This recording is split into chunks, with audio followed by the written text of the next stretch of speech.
A long time ago, when I was in the 6th grade, my family took a vacation trip to Cape Canaveral on the Florida coast. We went to NASA, and I got to see the Apollo 11 spacecraft and the Saturn V rocket being assembled. 5 months later, Neil Armstrong became the first man to step on the moon. A lot has happened since I went to the Cape as a kid.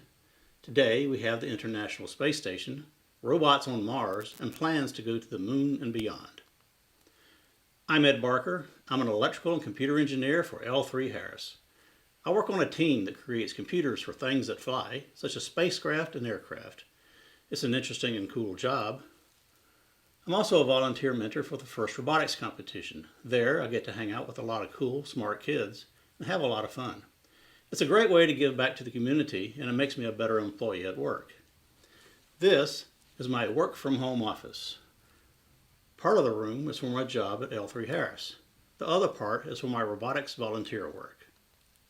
Today, I'm going to show you how you can start with something like this and start your journey to the moon or Mars and a career in the aerospace business. First, I want to talk to you about something that you're familiar with, your basic senses. What are the senses? Sight, smell, hearing, taste, and touch. Think for a moment. Why are your senses important? Our senses help make us aware of the things around us and to help us make good decisions that protect us. I'll give you an example. Let's say you smell smoke. You then look for a fire. It could be bad smoke and you see a house is on fire. You could warn people to run away and go to safety. Or the smoke could smell good. Maybe it's the family cookout in the backyard. It's time for dinner. Sight, smell, hearing, taste, and touch. Those are our personal sensors. Remember those words, that word, sensors. Your eyes, ears, and so on are sensors. There's two more important parts to this puzzle. First is your brain. Your brain takes information from your sensors and helps you make a decision. It makes the decision. Do you run away from the fire or do you go to dinner? The last part of the puzzle is your reaction. What did you do when you smelled the fire? Did you run away? Did you go eat? In either case, the brain told the body to go do something. There was an action. 3 things happened. Our sensors sent information to our brain. We thought about it, and then we did something about it. We sense, we interpret, we act. So what does this have to do with spacecraft and aircraft? Actually, a lot. Just hang on, we're getting there. This is a simple Lego robot. It has a few simple sensors. It has a touch sensor. It has a very primitive vision sensor.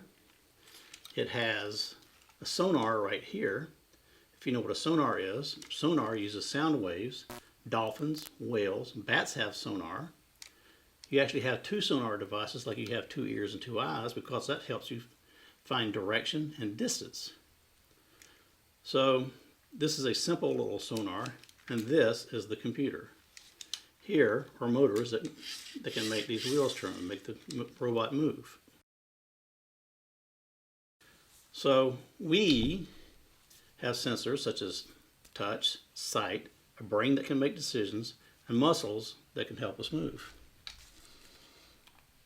This little robot has sensors, a computer program to help make decisions, and motors to drive around. You could program the robot to follow a line, to recognize a color, to change direction whenever it bumps into something. Or it could. So remember, a computer is not a substitute for your brain. This computer is as dumb as a rock. All computers are as dumb as rocks. We can program a computer to do some very useful things. And that's where you come into the picture. It is smart, creative people like you that can learn how to program a robot such as this one to do useful and creative things. The engineers and computer scientists that I work with design and program computers that use sensors to interpret the environment to help people make decisions and that help protect us and make our lives safer. So, These sensors, they don't get tired, they don't get hungry, they don't get cranky, they don't get sleepy. They can work all day and all night while we're eating, sleeping, going to school, and going to work. We can program the computer and the sensors to do tedious tasks that take lots of time, that are boring, that are dangerous, that are complex, and they can run all day long.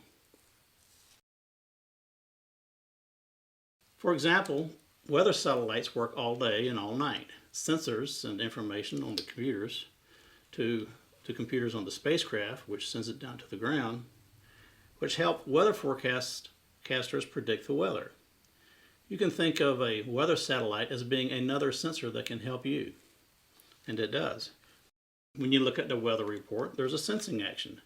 You think about it, then you act. Do you take shelter from the bad weather? Do you take an umbrella or a raincoat to school?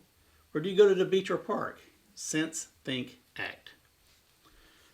Airplane pilots need to know a lot about what is happening around them, inside and outside of the aircraft. Sensors help tell the pilot what is going on, how fast they're going, how high they are flying.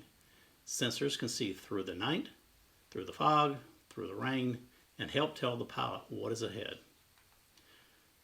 Not all of these sensors on the aircraft the pilot is flying are on the aircraft.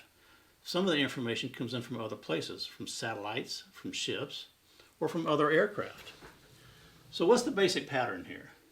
The basic pattern is we sense, we think, we act.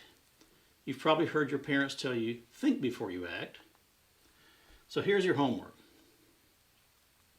Try to think, or try to see how many ways the sensors and computers are working all around you. Have you ever thought about why the door opens automatically when you go to the grocery store? You walk up, the door opens, and lets you in. How did that happen? Go talk to your parents. Sensors in your parents' car can measure how fast the car is going, the tire pressure, the inside temperature, the outside temperature, temperatures and pressures inside the engine, and so on. The very newest cars can sense if the driver is drifting out of the lane, if it's going too fast, or if you're about to bump into someone. The car can tell you if there's another car in what's called the blind spot, which is in your back corners of your left and right shoulder. Sensors and computers never get tired, distracted, sleepy, or need a break. They always can help the driver more safely. You can think of map data like Google Maps as another type of sensor to help you make decisions when you drive the car. You may have heard of self-driving cars. It's the same formula. Sense, compute, act. In the space business, there are autonomous, self-driving spacecraft that travel to the International Space Station, that travel to the Moon, to Mars, and beyond. These spacecraft, these autonomous vehicles, have sensors, computers, and mechanisms to act. Sense, compute, act. So I think you get the idea, and I hope you have a sense of what some of our engineers do, some of my colleagues do at L3Harris. So I think we should program this robot to pretend to be a spacecraft and fly and navigate some course. We can print it in to do this with the sensor here, except we can do it have it follow a line. It's like an imaginary line going up to space. And then we can have it sense coming up on some imaginary space station using these sensors here and here to dock. I think we should do that next time. Thanks, and I'll see you next time.